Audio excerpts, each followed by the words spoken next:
रसूलुल्लाह फरमाते हैं, जो शख्स ये स्टेटमेंट कहता है 100 टाइम्स, ला इलाहा इल्लल्लाह वहदहु ला शरीका ला लहुल मुल्कु व लहुल हम्दु व हुवा अला कुल्लि शैइन कदीर, तो उसको कितना अजर मिलता है, क्या बेनिफिट है। इसने 10 गुलामों को आज़ाद किया है।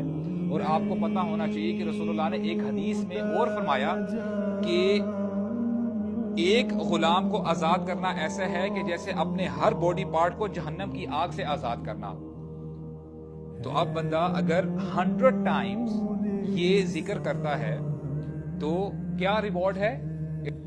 और होता क्या है कि इसके साथ साथ उसके 100 गुनाह मुआफ कर दिए जाते हैं और 100 नेकियां बढ़ा दी जाती हैं।